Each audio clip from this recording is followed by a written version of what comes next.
ki jai, Jamuna Mai ki jai, Bhakti Devi ki jai, Tulsi Devi ki jai, Samaveta Bhaktivinoda ki jai. All glories to the assembled devotees. All glories to the assembled devotees. All glories to the assembled devotees. Gaur Premanande Hari Hari Bol. Thank you so much for the Kirtan, Tulsi Priya.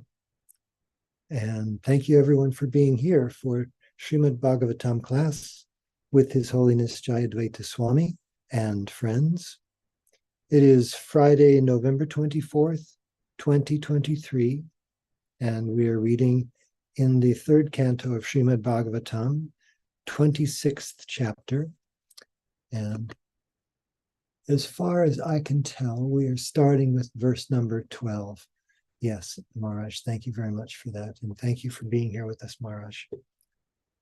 Om Namo Bhagavate Vasudevaya. Om Namo Bhagavate Vasudevaya. Om Namo Bhagavate Vasudevaya.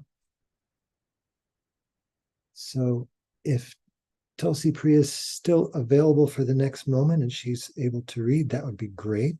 Otherwise, we'll go through the list of our other able-voiced participants. Sure, I'll kick it off.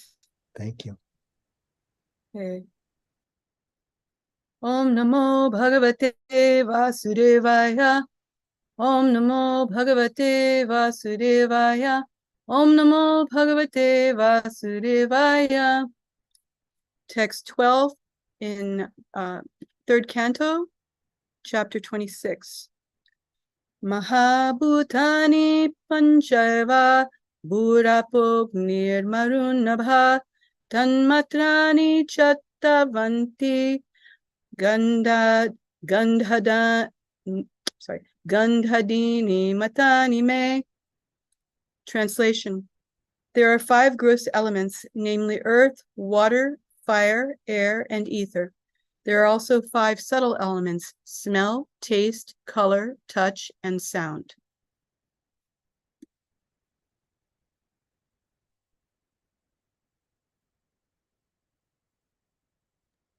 Since that has no purport, and the next verse doesn't either, would you mind continuing until we get the verse with the purport?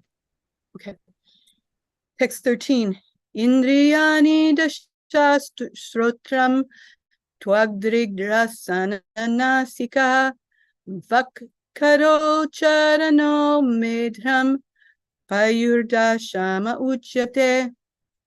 Translation. The senses for acquiring knowledge and the organs for action number 10, namely the auditory sense, the sense of taste, the tactile sense, the sense of sight, the sense of smell, and the active organs for speaking, working, traveling, generating, and evacuating. Text 14. Manobudhir ahankarash chittam ityantar atmakam chaturdha lakshyate bhedho vritya lakshana rupaya. Translation. The internal subtle senses are experienced as having 4 aspects in the shape of mind, intelligence, ego, and contaminated consciousness. Distinctions between them can be made only by different functions, since they represent different characteristics. Purport. The 4 internal senses or subtle senses described herein are defined by different characteristics. When pure consciousness is polluted by material contamination, and when identification with the body becomes prominent, one is said to be situated in under false ego. Consciousness is the function of the soul, and therefore behind consciousness there is soul. Consciousness polluted by material contamination is called ahankara. Okay. My only comment on this comes from, it sort of confirms something that I heard from His Holiness Jayadvaita Swami many years ago, and I'm not sure if I'm understanding it correctly, but if I remember correctly, if I want to speak of understand it correctly, he was saying that the mind, intelligence, and false ego are different aspects of the soul in contaminated consciousness. And so that's kind of what I'm getting from this. Maharaj can correct me if I'm getting it wrong. But this also brings to mind a question. There's a distinction made between the soul and consciousness itself. And I'm wondering, so consciousness, as it says here, is a function of the soul. But I'm wondering if the soul cannot be contaminated. The soul is always pure. So it's hard. I'm not understanding so much how consciousness can be contaminated if the soul cannot be contaminated. I know it is. I know we do that. That happens. But I'm just not so clear on the difference between the soul and consciousness, because what is something, what is the soul without consciousness? And if the consciousness is contaminated, then how can we say the soul is not contaminated? So I would love to get some clarification on that from the assembled Vaishnavas, but especially Maharaj. In the chat, Maharaj says, in 13, we first have the knowledge gathering senses, then the working senses. In 14, we have antakarana, the sense within. Consciousness in 14 refers to consciousness as a component of antakarana. Okay, so let me go back to that. Antakarana.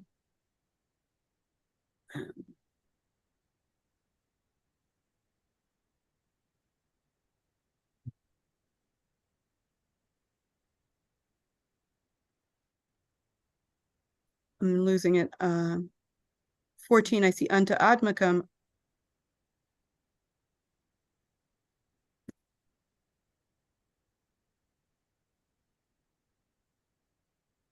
I see.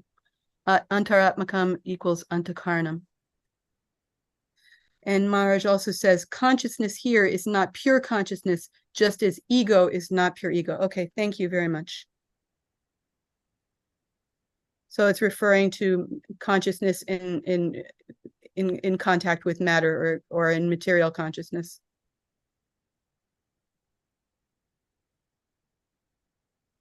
Right. Antakarana is a term that Srila Vishwanath Chakravarti Thakur uses in his commentaries on these verses.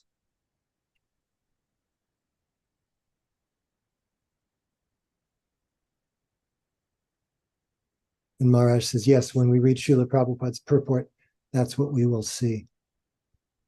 So there's a lot of material here.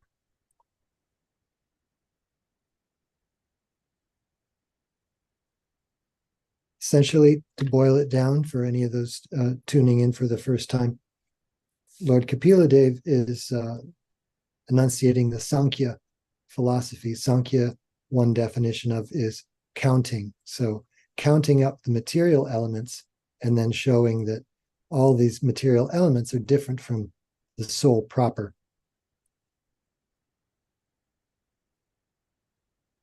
Maharaj quotes from Prabhupada's purport, when pure consciousness is polluted.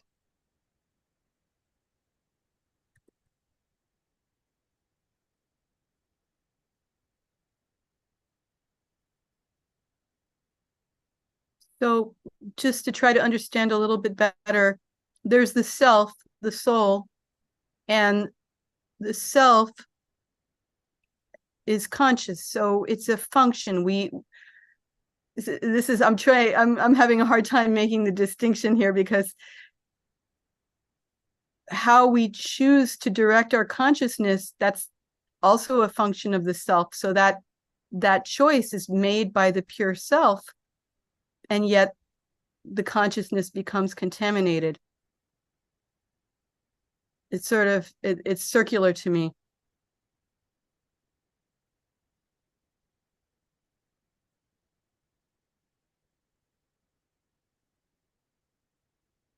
Maharaj says in the chat, Srila Prabhupada says in Bhagavad Gita, the soul is consciousness and conscious. So that's my question. If the soul is, how does the soul which is pure become impure? He responds to me, Maharaj responds, subtle, no one will figure it out. I guess not.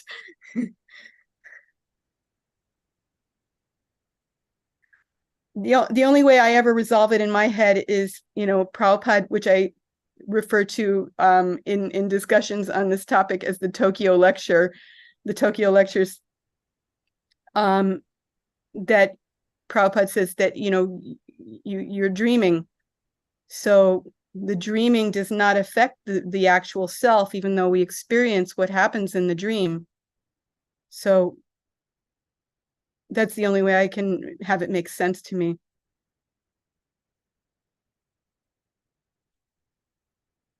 Maharaj also says in the chat, someplace in the third canto, I think there's a verse that says, from pure consciousness, illusion arises.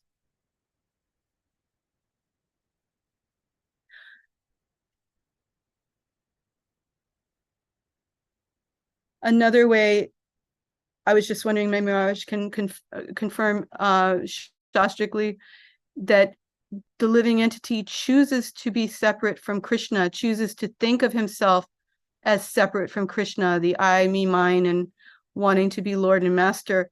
And so that act of will is a pollution, is a contamination.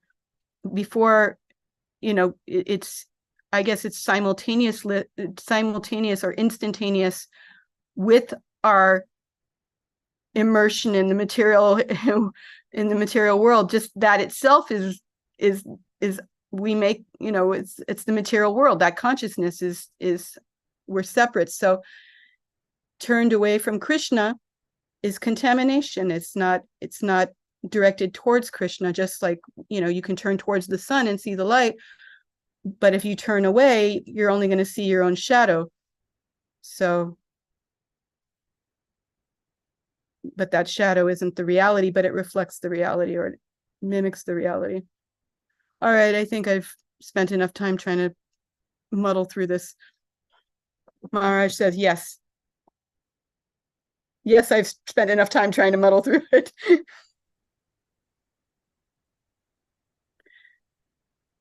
And Maharaj says, and again, it's subtle. Okay, thank you, Maharaj.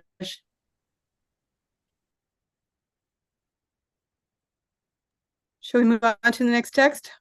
Maharaj also says, the elements are progressively more and more subtle.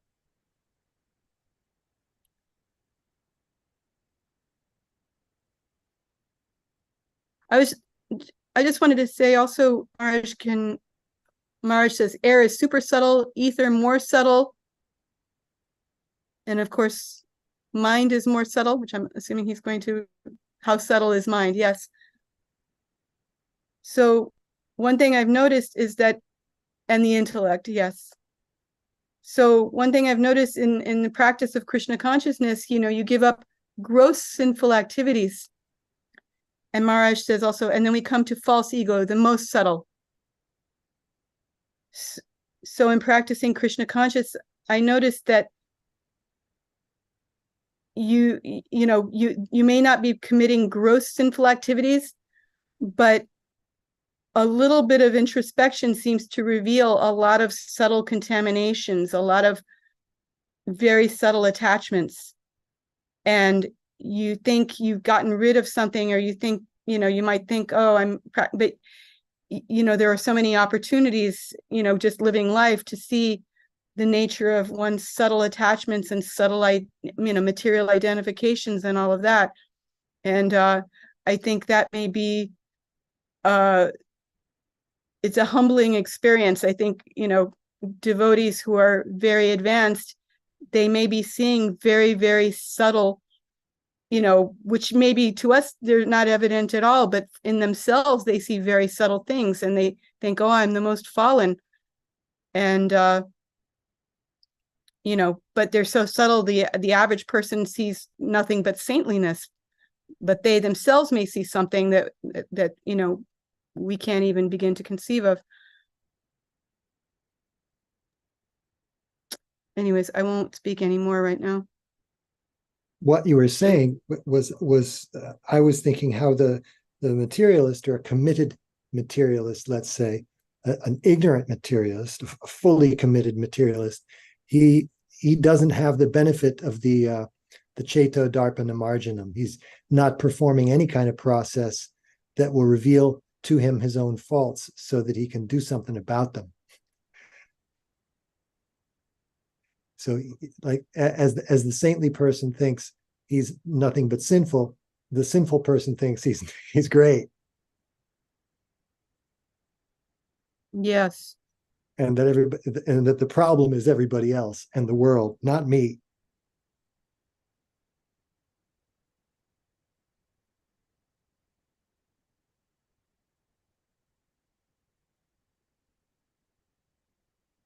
Maharaj says in the chat, as Srila Prabhupada pointed out, those covered by ignorance don't notice that the latrine hasn't been cleaned.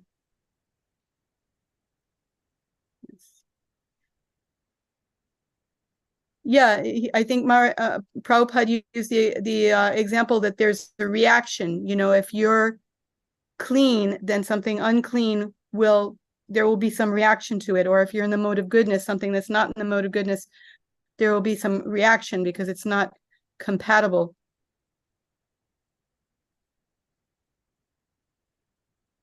Yeah. And as one progresses through the various stages of sadhana bhakti, one's consciousness is supposed to become more and more attuned to noticing not only the differences between the self and all these elements, the working senses, the senses for acquiring knowledge, etc., but it becomes more and more subtle. So you can see contaminations in the self. You start to realize the good news that you are not your mind. You can see your mind working and say, nope, I'm not going to go there. In the chat, Saraswati Mataji says, pranams, sometimes when the topic of subtle, gross material attachments comes into question, I hear deflection in answers like, quote, that's their cross to bear in this life, end quote. I don't understand that answer. I'm not sure I understand the comment. Who is saying it's whose cross to bear?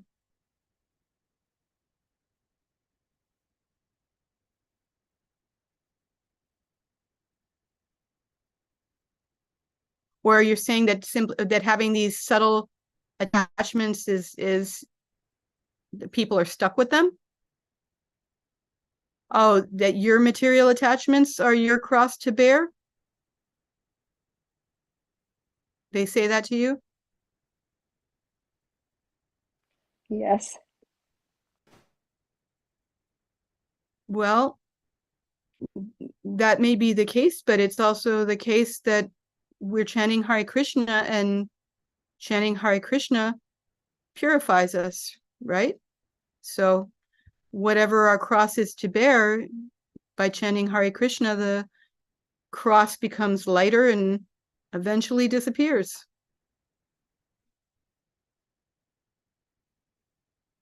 Of course, chanting with attention. Maharaj says in the chat, in any case, the subject is problematized by the use of a theologically loaded allusion to Christ. Well, it's also a colloquial term. I don't know if the people are meaning it literally or not. Maybe Saraswati knows. Or not literally, No, but I didn't understand when they told me, when I hear that, I didn't understand what that cross, or now Maharaj explained now that's the connection with Christ. I didn't understand what it meant, but thank you. It is problematic because, theologically, Christ was supposed to carry the cross. That was how he redeems us. So, it doesn't have relevance to ordinary people who are getting, simply carrying the reactions to their karma or whatever. Maharaj says in the chat, in any case, if I have attachments, they're my problem.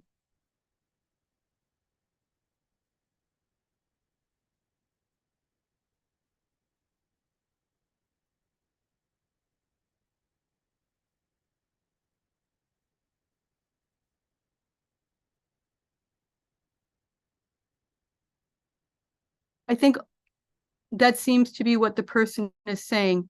Yes. And also theologically, having grown up with this stuff, that the idea is that in emulation of Christ, Christians are supposed to bear their burdens submissively and willingly. Since Christ carried the cross for us, we can endure our sufferings for the love of God, and not, fight against our fate, or not complain, or we all have our cross to bear, we all have our burdens to bear, and we should be patient and not curse God because we have our burdens to bear. That's kind of what it's meant. Yeah, I don't know what they meant to say to her, but that's what the conventional meaning of the term "we all have our cross to bear" means.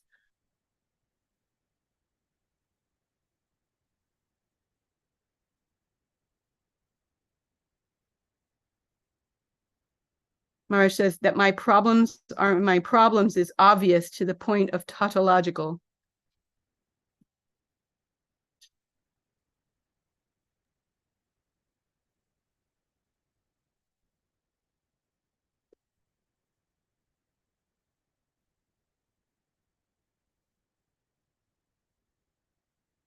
And for those who need a refresher, such as myself, on tautology, means the saying of the same thing twice in different words, generally considered to be a fault of style. So you say the same thing in more than one way, but you're not really saying anything different. So I'm guilty of that plenty of times.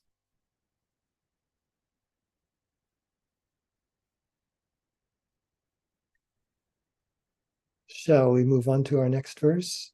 Or are there more points of discussion on this? Not for me. Okay.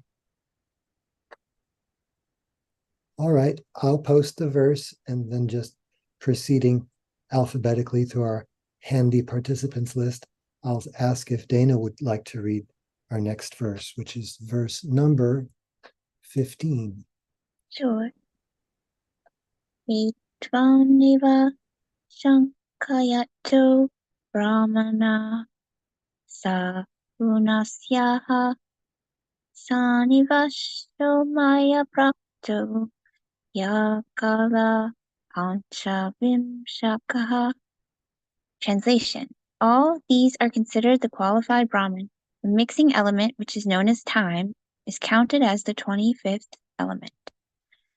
Purport. According to the Vedic version, there is no existence beyond Brahman. Sarvam Kevalam Idam Brahma. Chandogya Upanishad 3.14.1.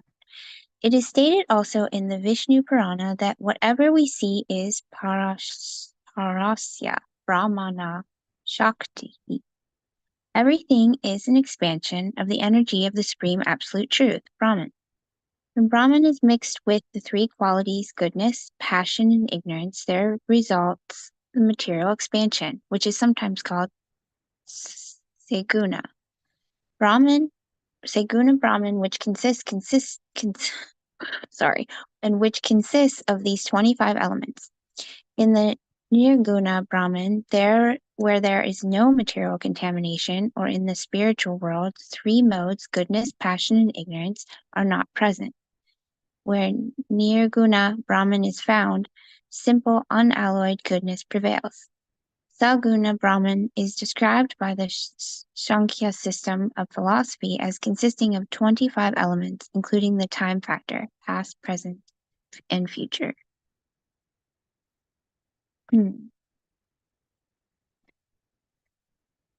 Not sure. I'm still digesting it. If anyone else wants to jump in with a comment, that would be great. Well, thank you so much for reading. Well, as you were reading, I was considering how this whole section of the Bhagavatam is like a list of ingredients of material nature. And what we see is the end product of the mixing of all these ingredients we just call life. but actually behind what we call life, there's a lot of nuts and bolts and parts and pipes and pumps and tubes and Oh, much more subtle things that making the whole thing appear to be life. I love the way you put that. That was great. That really helped. Thank you.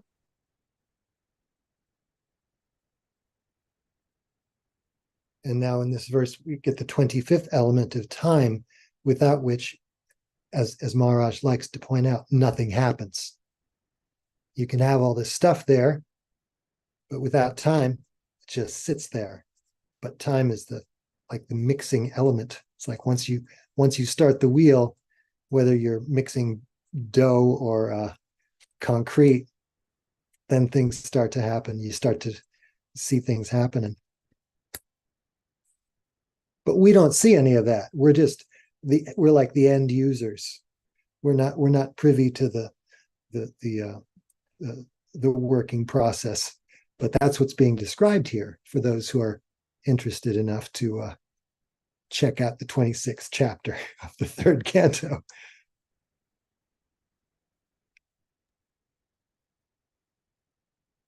Srila Vishwanath doesn't have more to say on this verse except to reinforce that time is the 25th element. And Maharaj says, Vasudeva Sarvam Iti, Krishna or Brahman is everything. That's what we're ultimately supposed to. That's our intended takeaway from all of this. And I think Maharaj may still be typing because he finished with an ellipsis.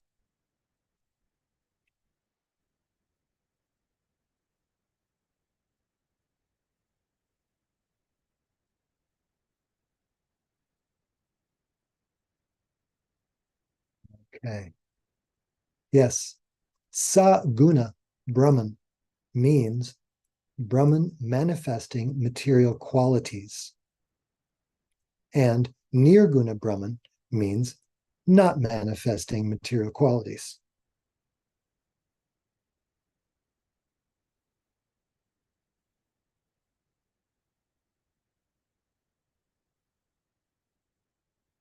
In the spiritual world, Maharaj says, material qualities are absent.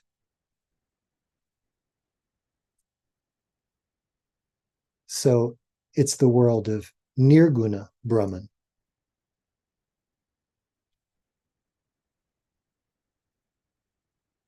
So guna in that sense, referring specifically to material qualities. Yes, Maharaj continues, but in the material world, we have material qualities. So it's the world of sa-guna Brahman. It's spirit, it's consciousness, but it manifests itself through the modes. And Maharaj says, all Brahman on both sides, but differently manifested. These are very, very fine points of philosophy. And Maharaj says the Mayavadis can't explain this.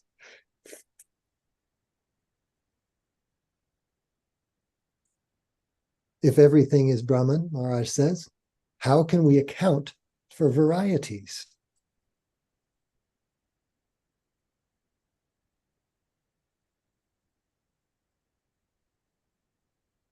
Everything is supposed to be absolutely one.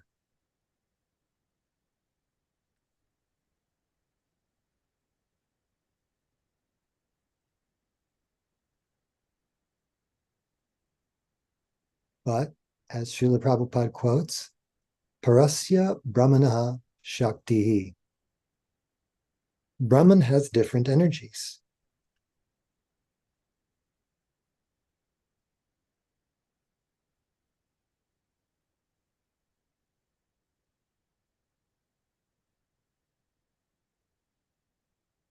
So, by his energies, he manifests the material and spiritual existences.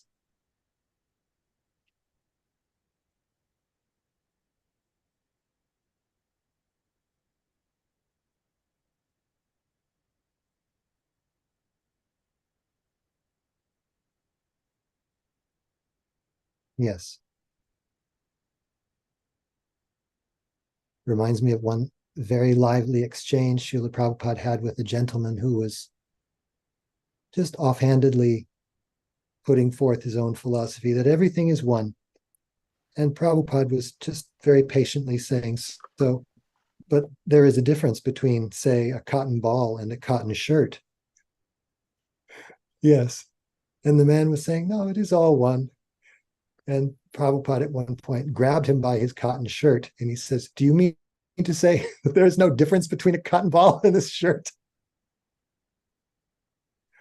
I'm paraphrasing, but that was the essence of the exchange. Very lively conversation.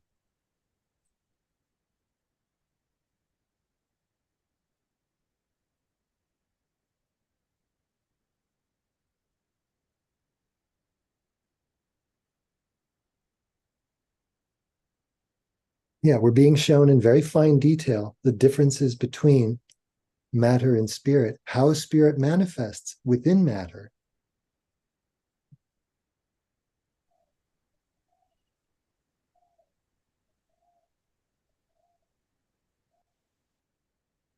We have a hand. Murai Gupta Prabhu, please go ahead. Hare Krishna Maharaj and Prabhu. I was grappling with this. Everything is Brahman, but there's spiritual and material components. And I like to have analogies in my head. And it struck me that the material world is described as a prison house. So a prison house is part of the country that it's in. It's like the whole prison complex in America. It's part of America, but very different laws are operating within the prison complex. So that even though it's not the real Americanness of America, it's a separated portion where different laws apply, and it's not the true, like if someone is arrested at the airport and they spend 2 years in the jail and then they leave America, they can't really say, yeah, I was in America for 2 years, even though they were. It's not that they were in the real America. So in that sense, the material world is Brahman, but the laws act differently. And so even though it is part of Brahman, it's a different experience from the spiritual world. And I wondered if that has any validity as an analogy for how everything is Brahman, but there is the material creation is a reality of some sort within everything being Brahman.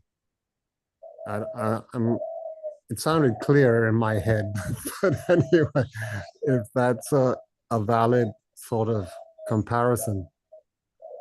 Thank you.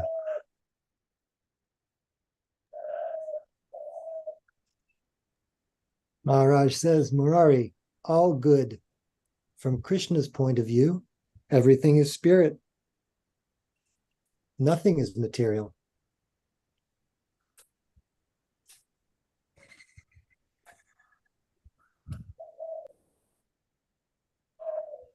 But, Maharaj says, again, he employs his spiritual energy variously.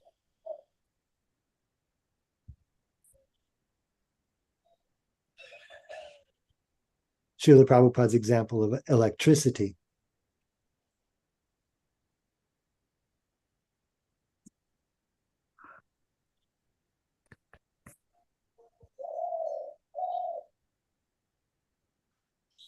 Electricity is one, but it can heat or it can cool.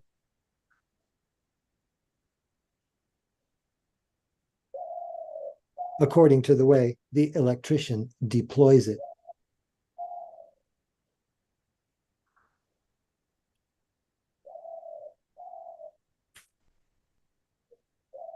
Another analogy, Maharaj says,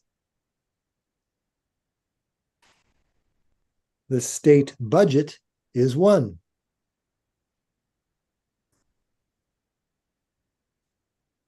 But the state designates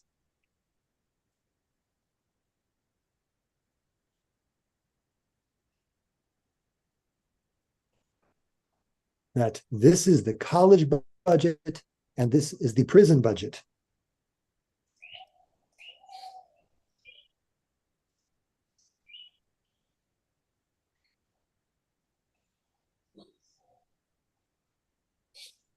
I have a question.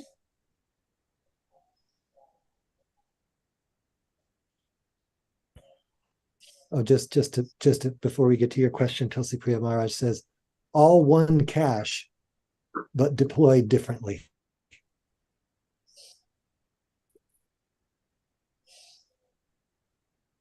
So I think my question is related.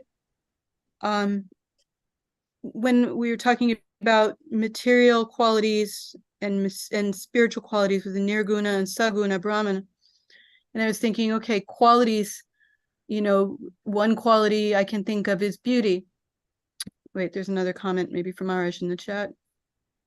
Okay, Maharaj says thank you. Maharaj Gupta Prabhu. So there's a quality of beauty. So what is it that makes beauty material versus spiritual? Is it merely the eye of the beholder? Or, Prabhupada has said in various places that, the beauties of Vaikuntha or the beauties of the gopis, the most beautiful women in the material world are nothing compared to them. And yet we see beauty in this material world, and generally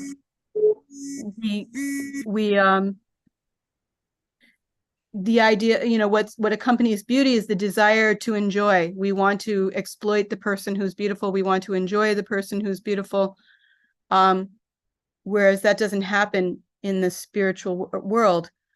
Everything is for Krishna's enjoyment. And if we see something beautiful, we don't think of it for our enjoyment. So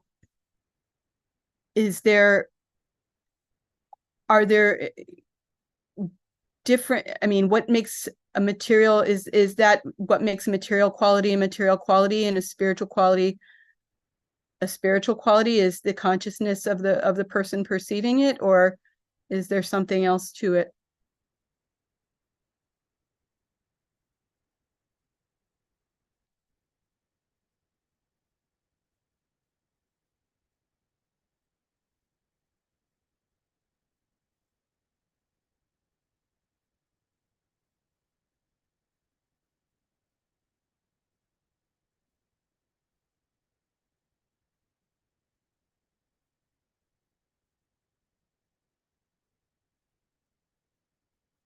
Maharaj answers, from one point of view, it's all according to our consciousness, our vision.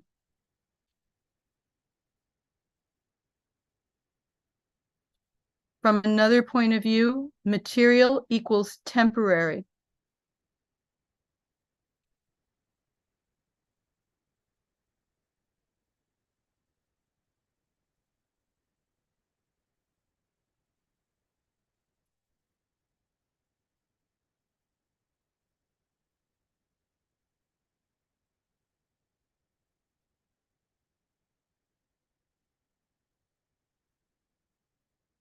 However good she may look, the beauty is just a feature of a rotting material body, which will ultimately be finished.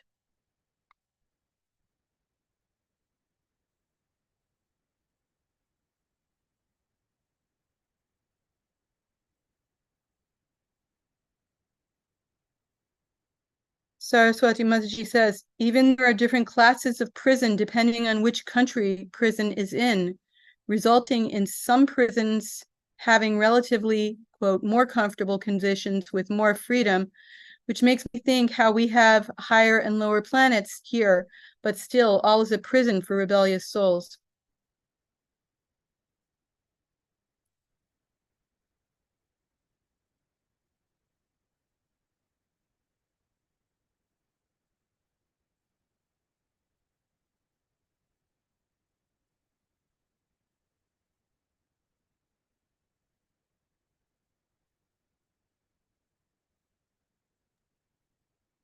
Yes, Prabhupada says that the soul is always seeking freedom. And that freedom only comes when he comes face to face with the personality of Godhead. So having a relatively better position in a higher or lower planet is ultimately meaningless to one who wants to be free. Yes, what you're Another, saying. I'm sorry, please go ahead, Marai Prabhu. well, I was just going to comment that another fun thing about prison is that prisoners do time, and time is only a feature of the material world. Mm. It doesn't exist as we know it in the spiritual world. So if you're in prison, you're doing time. So in the material world, we're doing time. Hare Krishna. Yeah. Time is doing us. Nice point, Prabhu. Nice point. I like that. Yeah.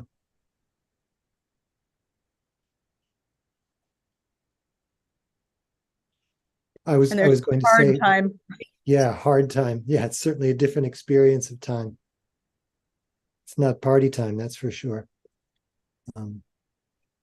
Along with what you were saying, Tulsi Priya and Maharaj, that I was thinking of various places where Prabhupada himself is describing material desires and how a person in knowledge is not attracted to the temporary manifestations of this world.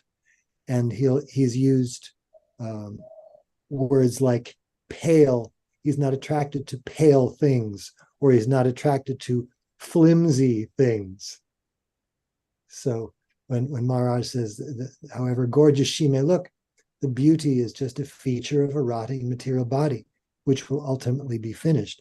If you're completely wrapped up in false ego, you won't be able to see that at all.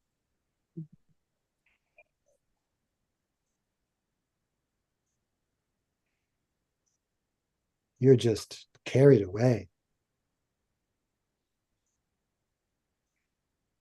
I think we have time for one more verse, if unless there's more comment or question on this. So, Surabhi Kunj Mata.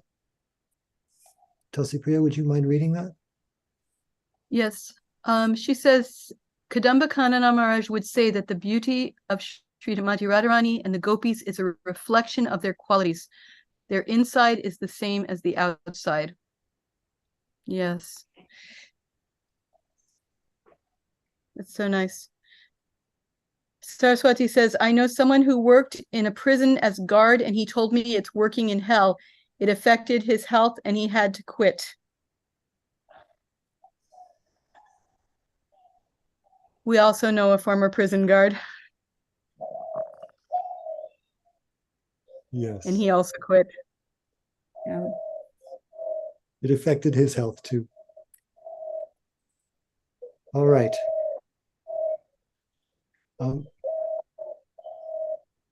Murari Prabhu has some very talkative birds in the background. I'm just going to mute for a moment. Mayapur birds. So I think we have time for reading one more verse, and I was going to see if Saraswati Mata would like to read, or is she able? Can someone else read? I'm really clogged up with bad allergies right now. Oh, sorry to hear it. Priyanka Mataji, are you able and willing to read?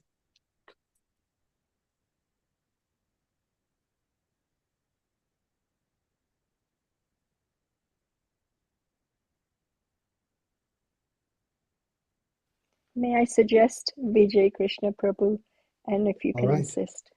Vijay Krishna Prabhu, we insist that you read the next verse. Yes, if you insist. Of course, Prabhu.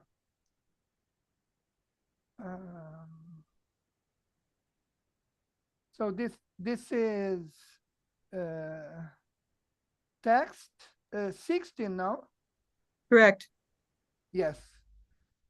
Prabhavam Paurusham Prahu Kalameke Yato Bayam ahankara vimudasya kartu prakritim iyushaham. Translation. The influence of the Supreme Personality of Godhead is felt in the time factor, which causes fear of death due to the false ego of the deluded soul who has contacted material nature. Purport. The living entity's fear of death is due to his false ego of identifying with the body. Everyone is afraid of death. Actually, there is no death for the spirit soul, but due to our absorption in the identification of body as self, the fear of death develops. It is also stated in the Srimad Bhagavatam 11:2-37. Vayam dvitiya biniveshata shyat. Dvitiya refers to matter, which is beyond spirit. Matter is the secondary manifestation of spirit, for matter is produced from spirit. Just as the material elements described are caused by the Supreme Lord or the Supreme Spirit, the body is also a product of the spirit soul. Therefore, the material body is called dvitiya, or quote, the second, unquote. One who is absorbed in this second element or second exhibition of the spirit is afraid of death. When one is fully convinced that he is not his body, there is no question of fearing death, since the spirit soul does not die. If the spirit soul engages in the spiritual activities of devotional service, he is completely freed from the platform of birth and death.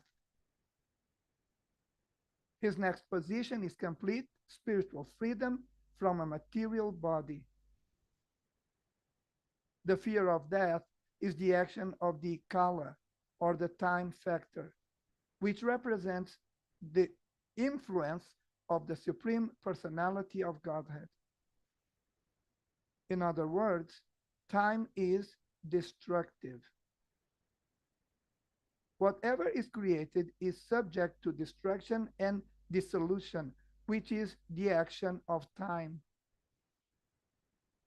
Time is a representation of the Lord, and it reminds us also that we must surrender unto the Lord. The Lord speaks to every conditioned soul as time. He says in Bhagavad Gita that if someone surrenders unto him, then there is no longer any problem of birth and death. We should therefore accept the time factor as the Supreme Personality of Godhead standing before us. This is further explained in the following verse.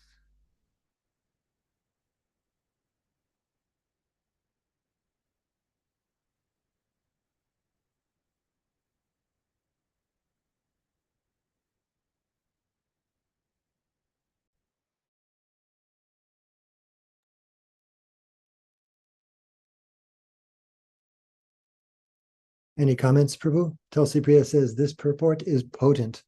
All of them are, she says, but this one hits me hard. Yes, my comment is that I totally agree with Mother Tulsi Priya Dasi. Thank you very much. You're most kind. But I would like to hear from of course, from Maharaj, if Maharaj has anything to say.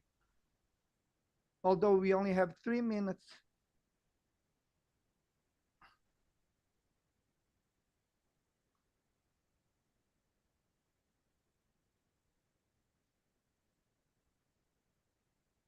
Saraswati Mataji says, can we continue with discussion of this verse as there's not enough time?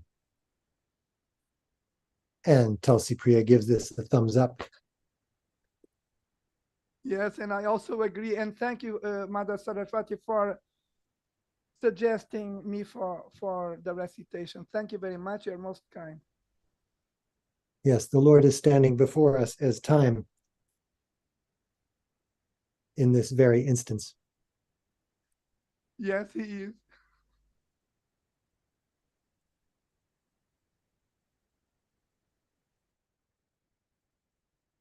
All right. So we will read this verse again, Lord willing, on Monday, should we all be so fortunate to attend. And we'll pick up where we left off with that, if that's all right with you, Vijay Krishna Prabhu. Yes, it is all right with me, Ekendra Prabhu. And Tulsi Priya insists that Vijay Krishna Prabhu leads our Friday night ending kirtan. Yes, if Tulasi Priya Dasi Mataji insists, I'll do it. And of course, if Maharaj wants me to do it also. Hare Krishna, Hare Krishna, Krishna Krishna, Hare Hare, Hare Rama, Hare Rama, Rama Rama, Hare Hare, Hare Krishna, Hare Krishna, Krishna Krishna, Hare Hare, Hare Rama, Hare Rama, Rama Rama, Hare Hare, Hare Krishna, Krishna Krishna, Hare Hare, Hare Rama, Rama Rama, Hare Hare, Hare Krishna, Krishna Krishna, Hare Hare, Hare Rama, Rama Rama, Hare Hare, Hare Krishna, Krishna Krishna, Hare Hare, Hare Rama, Rama Rama, Hare Hare, Hare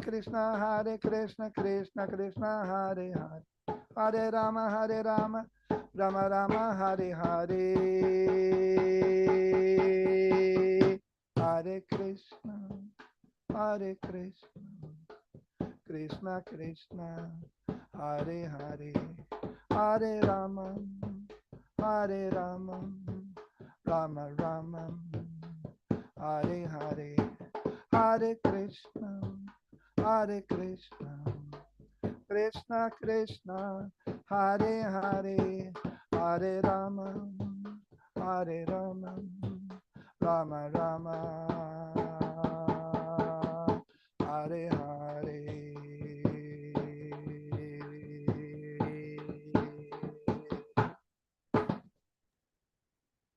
And Kendra Prabhu, please, if you may recite Premadwani prayers.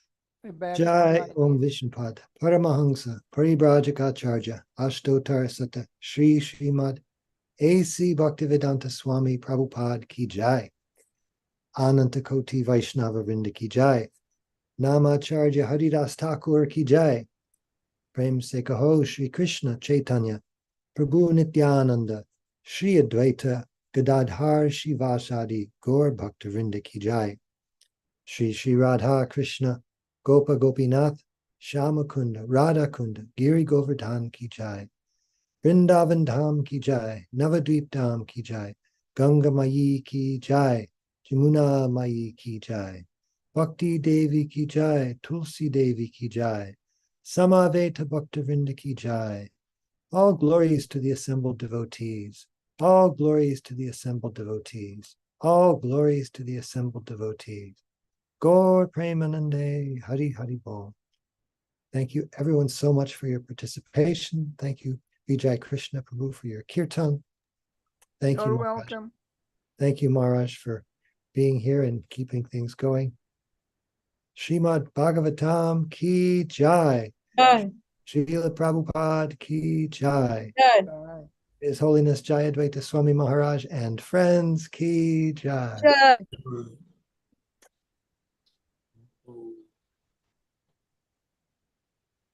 Jai Maharaj, Hare Krishna. Maharaj says, Samaveta Bhakta Vrinda Ki Jai. Yeah. Gaur Premanande. Hari, Hari Bom.